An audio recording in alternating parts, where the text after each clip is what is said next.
guys, and Happy New Year 2024. So in this edition of Box of Delights, I'll be telling you what my favourite films were of 2023, and I'll be looking at what's coming up in 2024.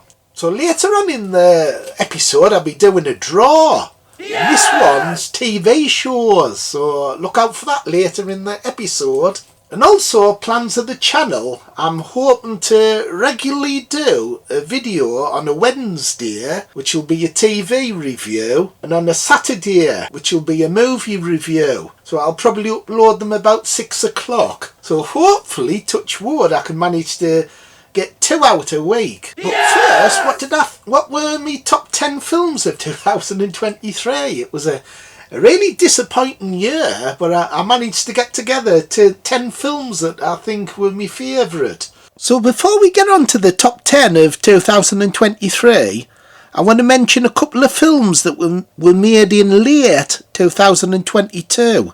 So officially they can't make the list, but otherwise they would have been right at the top. The first one is Avatar 2, The Way of the Water. The reason this is so good is because of the 3D effects. Amazing film. The other film is All Quiet on the Western Front. Amazing film. Really harrowing film. Also, I haven't seen every film in 2023. One film that would probably make the list's Godzilla -1, which is supposed to be brilliant. It's supposed to be serious and it's set in the Cold War. So a really unusual film for a Godzilla movie. So anyway, on to the top 10. And this is a pretty poor list actually. There's still some good movies on though. A lot of the films are from franchises. So at number 10, we've got Scream 6. This isn't a very good film, but because I'm a fan of the Scream films, it makes the list just. However, I was expecting some more unusual twists in this film, which doesn't really have any. Although it is unusual, it's exploring how fans of franchises can become crazy.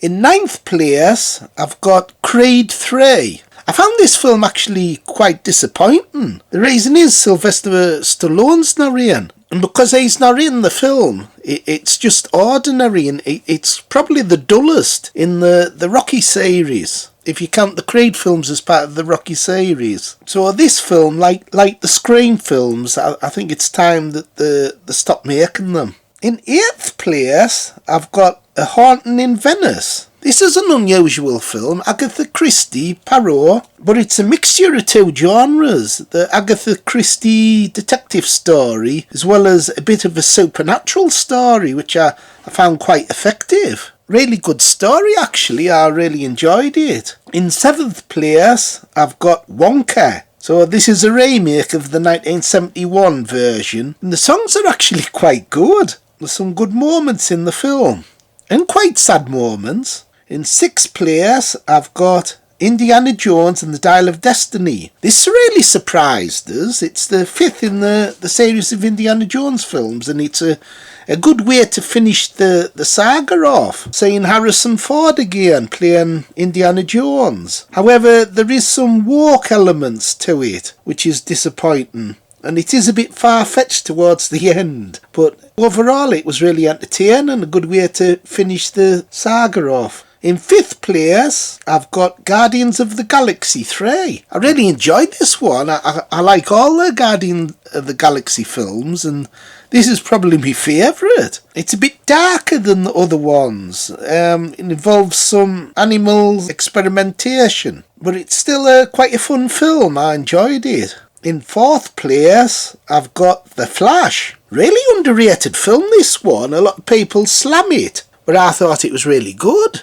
Exploring all the alternative universes. And you see loads of different characters from different universes. You see Michael Keaton as Batman. You see different versions of Superman. I thought it was really, really clever. Very underrated film. In 3rd place, I've got Mission Impossible Dead Reckoning, Part 1. Really enjoyed this film. It's because I'm a big fan of Bond films, and this reminds us a lot of the Bond series. There's lots of great stunts done for real as well. I love the stuff set on the train. I thought that was really good. And Tom Cruise is a good actor. He's quite underrated actually. He's been in some great stuff. Unfortunately, you don't see part 2 until 2025. So there's quite a bit of a gap between both films, but I really enjoyed the first part. In second place, and you'll laugh at this, but I've actually got Barbie. So I was talked into watching this, the wife wanted to watch it, and I really enjoyed it. I like how the humour and how they create their own kind of universe using the Barbie dolls. It's the most successful film of the year, and it's just entertaining. It makes a change having like a unique film instead of just part of these franchises that seems to be swamping the cinema these days. And in first place, I've got Oppenheimer.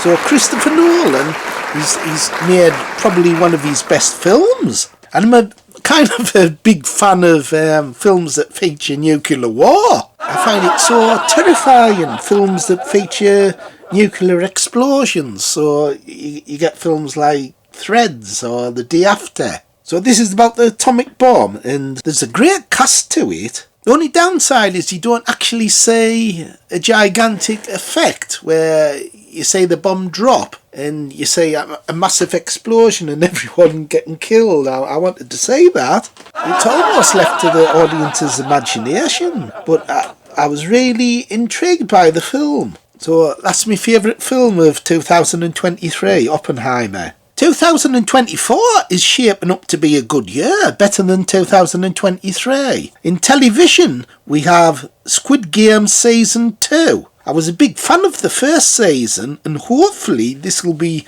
done for this year, 2024. Much better than the crappy Doctor Who that we will be getting in May, I think the new season is, which I'll not be watching, because it's utter shite.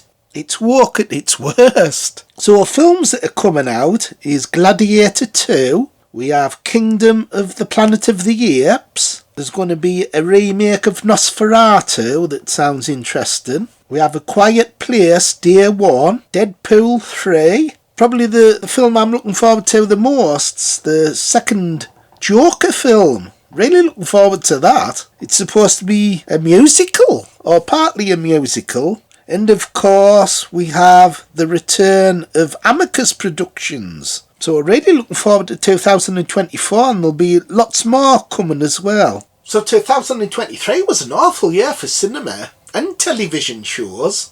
So Marvel Studios, they're going downhill. I think it's an overdose of too many superhero films. You can only do so much before it starts getting boring.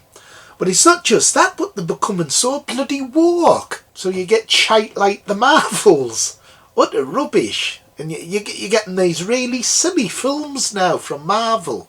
And of course Disney, that's ultra woke. You can't get any more woker than Disney. So you get films like The Little Mermaid, where the mermaid actually has a tan, even though she lives under the water, which would be kind of impossible. Then you're getting a version of Snow White that's coming out, where Snow White's dark-skinned and the actress has been slagging off the classic Snow White, saying the prince is weird, kissing Snow White while she's asleep. What a dozy cow.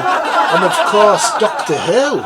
That's really disappointed me, Russell T Davies. And then of course you get the Christmas special, where the Doctor is in a gay bar dancing with a skirt on, and it's just all woke. It scares out. And the stories turn more to fantasy than sci-fi, so you get stupid explanations about bad luck, about bloody goblins bloody eating kids to bring bad luck on folk.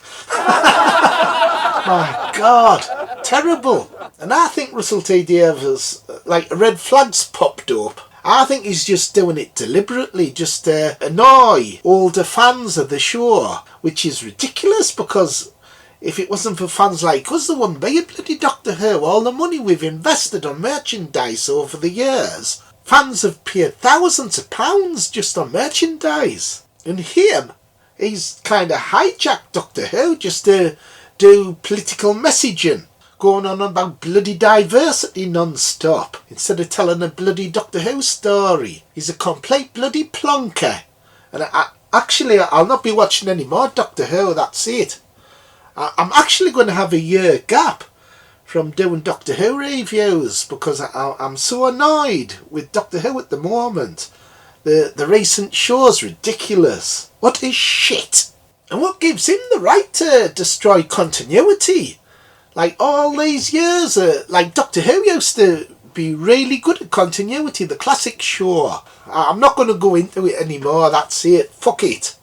No more Doctor Who reviews this year. I'm totally pissed off with it. Anyway, the draw. Yeah! I've done 6 TV shows this time, and I'll pick one out and I'll review it. So the TV shows are A Christmas Ghost Story, Lost Hearts, A Christmas Ghost Story, lot number 249, The Invaders, episode 1, UFO, episode 1, Hammer House of Horror, Charlie Boy, Hammer House of Mystery and Suspense, Mark of the Devil. So 6 great episodes, so let's see which one I pick. Right, I've got one, and it's number 1, A Christmas Ghost Story, Lost Hearts.